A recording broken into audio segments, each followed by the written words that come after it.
Hello everyone. Welcome to civil वाला daily current affairs. आज है 11 अक्टूबर और डिस्कशन स्टार्ट करने से पहले जैसा कि आपको पता ही है कि हमारे बीच दिग्गज उद्योगपति रतन टाटा जी अब नहीं रहे और ये जो क्षति है इसे कोई भी पूरी नहीं कर सकता है। बहुत कम ही ऐसा होता है कि किसी का जाना जो है वो व्यक्तिगत क्षति जैसा लगता है, एक पर्सनल लॉस लगता है। और ऐसा इसीलिए हो पाता है जब किसी व्यक्ति के जो जीवन के जो आदर्श हैं जो इतने उच्च होते हैं, बहुत कुछ उनसे सीखने को मिलता है हमें। और जैसा कि उनका एक बहुत फेमस कोट भी है कि I don't believe in taking right decisions, I take decision and then make them right. तो उनका ये कहना था कि मैं किसी राइट डिसीज़न लेने पे बिलीव नहीं करता हूँ। अगर मैंने कोई डिसीज़न ले लिया है तो मैं उसे राइट प्रूफ करने में अपनी पूरी शिद्दत लगा देता हूँ। और ये आप अपने एग्ज़ाम के सेंस में भी इसको कोरिलेट कर सकते हैं कि कई बार हमारे मन में बहुत सारे डाउट्स आते हैं कि एग्ज़ाम की प्रिपरेशन स्टार्ट तो कर दी, अब कहीं गलत तो नहीं ले लिया डिसीज़न। तो जब आप एक बार डिसीज़न ले लेते हैं तो अपनी पूरी जो एनर्जी है उसको उस डिसीज़न को सही प्रूफ करने में लगा देनी चाहिए। जब आपने एक बार सोच लिया है ना कि आपको ये एग्ज़ाम क्लियर करना है, आपको एसडीएम आईएएस जो भी आप चाहते हैं बनना, अगर आपने सोच लिया है ऐसा, तो अपनी पूरी शिद्दत, अपनी पूरी मेहनत, अपना पूरा फोकस उस चीज़ में लगा दीजिए। और बहुत सारी चीज़ें हैं, इतने अमीर व्यक्ति होने के बावजूद भी वो कभी भी जो रिच लिस्ट लोगों की निकलती है उसमें कभी शामिल नहीं हुए, क्योंकि वो अपनी ज़्यादा से ज़्यादा जो संपत्ति थी वो दान कर देते थे। और मुझे लगता है कि कहीं ना कहीं जो रियल एसेट वही होती है कि जब आपके जाने के बाद आपको लोग इतना ज़्यादा याद करें, आपके आदर्शों के बारे में बात हो, और यही रियल एसेट है। क्योंकि जिस एसेट की बात हम लोग पूरे जीवन भर करते हैं वो तो यहीं पे छूट जाती है, बट आपके जाने के बाद अगर आपके लिए लोग इतना अच्छा बोलते हैं, आपके जो जीवन के जो उच्च नैतिक मूल्य थे उनके बारे में बात करते हैं, तो यही सबसे बड़ी एसेट है। आपका क्या कहना है आप कमेंट सेक्शन में बता सकते हैं। अगर हम क्वेश्चन वाइज देखें तो क्या हमसे चीज़ें पूछी जा सकती है, जैसे कि रतन टाटा जी हैं, वो भारतीय उद्योगपति थे और टाटा समूह और टाटा सन्स के अध्यक्ष के रूप में उन्होंने कार्य किया। भारत की सबसे बड़ी व्यापारिक इकाई टाटा समूह के 1991 से 2012 तक वो अध्यक्ष रहे हैं। और अगर देखा जाए तो उन्हें कई पुरस्कारों से भी सम्मानित किया जा चुका है। आपसे पूछा भी जा सकता है, पद्म भूषण उन्हें 2000 में मिला था। भारत सरकार द्वारा उद्योग और व्यापार क्षेत्र में ये सम्मानित दिया गया। 2008 में राष्ट्रपति प्रतिभा पाटिल द्वारा रतन टाटा को पद्म विभूषण से सम्मानित किया गया। पद्म विभूषण से 2008 यह भारत का दूसरा सर्वोच्च नागरिक सम्मान है जो उन्हें व्यापारिक योगदान के लिए दिया गया। जर्मनी का आदेश 2014 में उन्हें जर्मनी के राष्ट्रपति द्वारा इस आदेश से सम्मानित किया गया। सर्वश्रेष्ठ सीईओ के रूप में सम्मानित किया गया है 2012 में। और फिकी लाइफ टाइम अचीवमेंट पुरस्कार से भी उन्हें सम्मानित किया है।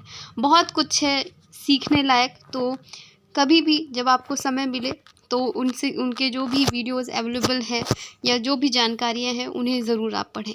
अब शुरू करते हैं आज का डिस्कशन। सबसे पहले हम जो रिवीजन क्वेश्चन है उसका आंसर देखेंगे।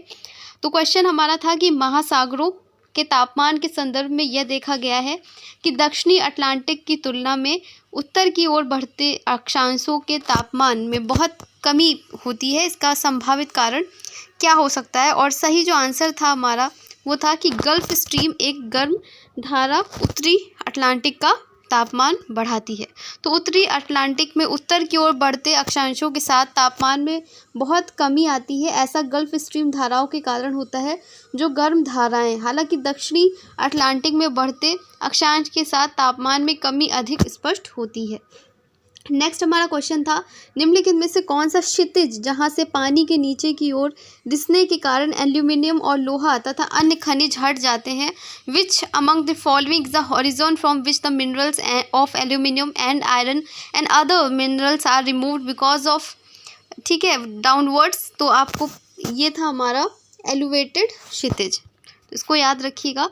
मिट्टी के क्षितिज से खनिजों को हटाने की प्रक्रिया को निक्षालन कहा जाता है और मिट्टी की रूपरेखा में निक्षालन परत के नीचे मौजूद होती है और नीचे की ओर पानी के रिसाव के कारण खनिज जो है वो निक्षालित हो जाते हैं और ई परत के नीचे निक्षालन परत बी बनाते हैं। ई परत ए पर और बी परत की तुलना में रंग में तुलनात्मक रूप से अगर हम देखें कंपैरिजन किया जाए तो हल्की होती है। और करंट क्वेश्चन था हमारा, फतेह 2 नामक हाइपरसोनिक बैलिस्टिक मिसाइल किस देश ने विकसित की है? तो इसका जो सही आंसर था वो था ईरान। आज का पहला क्वेश्चन है हमारा, ट्रैकोमा किस प्रकार का संक्रमण है जिसे हाल ही में भारत ने एक सार्वजनिक स्वास्थ्य समस्या के रूप में समाप्त किया है? What kind of infection is trachoma recently eliminated by India as a public health problem? तो सही था हमारा बैक्टीरियल। विश्व स्वास्थ्य संगठन WHO ने घोषणा की है कि भारत ने ट्रैकोमा को सार्वजनिक स्वास्थ्य समस्या के रूप में समाप्त कर दिया है। भारत दक्षिण पूर्व एशिया क्षेत्र में इस उपलब्धि को प्राप्त करने वाला तीसरा देश है। तो ये भी याद रखिएगा कि दक्षिण पूर्व एशिया में भारत ऐसा तीसरा देश बन गया है। ट्रैकोमा बैक्टीरिया कैल्माइडिया ट्रैकोस्मेटिस द्वारा होता है। ये आँखों को प्रभावित करता है। ये संक्रमित व्यक्तियों की आँखों, पलकों, नाक या गले से निकलने वाले श्वास के संपर्क के माध्यम से फैलता है। नेक्स्ट हमारा क्वेश्चन है, माउंट धौलागिरी किस देश में स्थित है? Mount Dhaulagiri located in which country? तो इसका सही आंसर है नेपाल। माउंट धौलागिरी एक अभियान के दौरान 5 रूसी पर्वतारोहियों की मृत्यु हो गई, इसलिए ये न्यूज़ में है। माउंट धौलागिरी दुनिया का 7वां सबसे ऊंचा पर्वत है, ये भी आप याद रखिएगा। कौन सा है? 7वां सबसे ऊंचा पर्वत है और यह पश्चिम मध्य नेपाल में स्थित है, जो हिमालय श्रृंखला का हिस्सा है। नेपाल में पूरी तरह से स्थित सर्वोच्च ऊंचा पर्वत है और इसे सफ़ेद पर्वत भी कहते हैं। नेक्स्ट हमारा क्वेश्चन है, माइंडफुलनेस इंडिया समिट का आयोजन किस शहर में किया जा रहा है? Which city is the venue of mindfulness India summit? तो सही आंसर है हमारा मुंबई। माइंडफुलनेस इंडिया समिट का तीसरा संस्करण 17 से 18 अक्टूबर कहाँ पे आयोजित किया जा रहा है? मुंबई में ये आयोजित किया जा रहा है। तो इसे आप याद रखिएगा। और इसका जो विषय है, जो थीम है, वो है thrive in the age of disruption. तो ये इसकी थीम है, इसे भी याद रखिएगा। नेक्स्ट हमारा क्वेश्चन है, अमानगढ़ टाइगर रिजर्व किस राज्य में स्थित है? Amangarh tiger reserve situated in which state? तो ये आपको पता होगा, ये हमारा उत्तर प्रदेश में है। और अमानगढ़ टाइगर रिजर्व के पास एक 8 वर्षीय बाघ का शव मिला। अमानगढ़ टाइगर रिजर्व उत्तर प्रदेश के बिजनौर जिले में, तो डिस्ट्रिक्ट याद रखिएगा कहाँ पे, बिजनौर जिले में है ये। और ये पहले जिम कॉर्बेट राष्ट्रीय उद्यान का हिस्सा था, लेकिन उत्तराखंड के गठन के बाद ये उत्तर प्रदेश में रह गया। और आप बताइएगा, जिम कॉर्बेट नेशनल पार्क जो राष्ट्रीय उद्यान है हमारा, उसकी स्थापना कम हुई थी और इसका पहले क्या नाम था? नेक्स्ट हमारा क्वेश्चन है, उस्ताद अलाउद्दीन खान महोत्सव आयोजन हाल ही में किस राज्य में किया गया है? Which state recently organise Ustad Alauddin Khan festival? तो ये किया गया है मध्य प्रदेश में।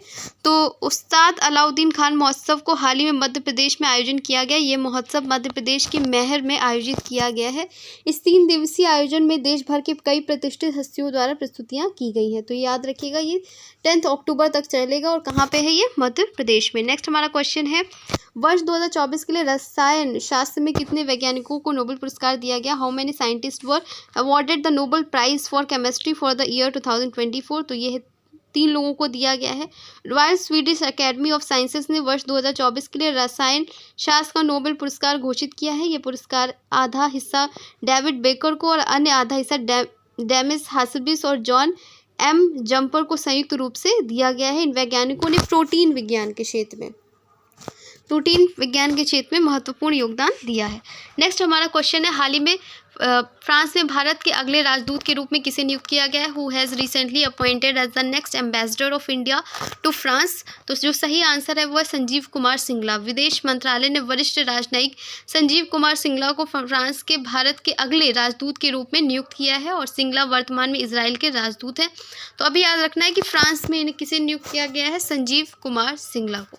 नेक्स्ट हमारा क्वेश्चन है, इस वर्ष भौतिकी में नोबेल पुरस्कार किसे दिया गया है? तो जॉन हॉपफील्ड और जेफरी हिंटन को दिया गया है और यह घोषणा स्टॉकहोम स्वीडन में royal Swedish academy of sciences द्वारा की गई है। इस वर्ष के नोबेल विजेताओं ने भौतिकी से संबंधित उपकरणों का उपयोग करके उन तरीकों का विकास किया है जो आज की शक्तिशाली मशीन लर्निंग तकनीकों की नींव बनाती है। तो स्पेशली AI से रिलेटेड इन्हें मिला है फिजिक्स में। नेक्स्ट हमारा क्वेश्चन है, विश्व डाक दिवस हर साल कब मनाया जाता है? When is the World Post Day celebrated? Every year सही आंसर है 9 अक्टूबर को मनाया जाता है। विश्व डाक दिवस हर साल 9 अक्टूबर को मनाया जाता है। इस वर्ष इस दिन की थीम 105 वर्षों से राष्ट्रों के बीच संचार और सशक्तिकरण में मदद है और इसकी स्थापना हुई थी 1874 में बर्न, स्विट्जरलैंड में। ये भी याद रखिएगा कब मनाया जाता है, 9 अक्टूबर को। नेक्स्ट हमारा क्वेश्चन है, नेस्ले इंडिया के नए एमडी के रूप में किसे चुना गया है? Who has been chosen as the MD of Nestle India? तो सही आंसर है हमारा मनीष तिवारी, उन्हें चुना गया है, तो इसे आप याद रखिएगा। नेक्स्ट है, हाल ही में श्रीलंकाई क्रिकेट टीम के मुख्य कोच के रूप में किसे नियुक्त किया गया है? Who has recently been appointed the head coach of Sri Lankan cricket team? तो सही आंसर है सनथ जयसूर्या। श्रीलंकाई क्रिकेट बोर्ड ने पूर्व क्रिकेटर सनथ जयसूर्या को टीम का मुख्य कोच नियुक्त किया है। जयसूर्या कुछ समय से टीम के साथ जुड़े थे, तो आप ये याद रखिएगा किसे चुना गया है, सनथ जयसूर्या को। अब आज के टेस्ट क्वेश्चन देख लेते हैं। Which among the following authorities can remove the UPSC chairman? निम्नलिखित में से कौन सी प्राधिकरण यूपीएससी के अध्यक्ष को हटा सकती है? President, supreme court, prime minister, UPSC board. Next हमारा क्वेश्चन है, among the following features of the Indian constitution not borrowed from British constitution? निम्नलिखित में से कौन भारतीय संविधान की विशेषता ब्रिटिश संविधान के ऊपर नहीं ली गई है? Parliamentary form of government, cabinet form of government, rule of law और कॉन्करेंट लिस्ट, ये आपको बताना है। और आज का जो टेस्ट क्वेश्चन है करंट का, वो है ट्रकोमा किस प्रकार का संक्रमण है जिसे हाल ही में भारत ने एक सार्वजनिक स्वास्थ्य समस्या के रूप में समाप्त किया है? तो ये थे आज के करंट क्वेश्चन, ये थे आज के स्टैटिक क्वेश्चन। और आपको बताना है कि जो मैंने बीच में क्वेश्चन आपसे पूछे थे, जिसको हेली राष्ट्रीय उद्यान कहा जाता था, मैं ही बता दे रही हूँ, इसकी स्थापना आप बताइएगा कब हुई थी, ठीक है? जिम कॉर्बेट को बोला जाता था, इसकी स्थापना का जो ईयर है वो आप कमेंट सेक्शन में बताइएगा। और जैसे कि रतन टाटा जैसे लोगों के व्यक्तित्व से आप कौन सी ऐसी बातें सीख सकते हैं, क्योंकि बहुत कुछ है सीखने को।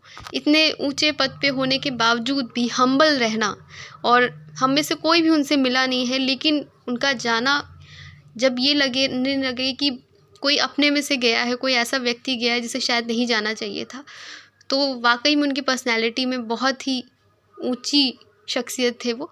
तो आप ज़रूर बताइएगा कमेंट सेक्शन में कि आपने उनसे क्या सीखा। तो आज का डिस्कशन यहीं तक था, मिलते हैं कल एक नए डिस्कशन के साथ में। तब तक अपना ख्याल रखिए और पढ़ाई करते रहिए। धन्यवाद।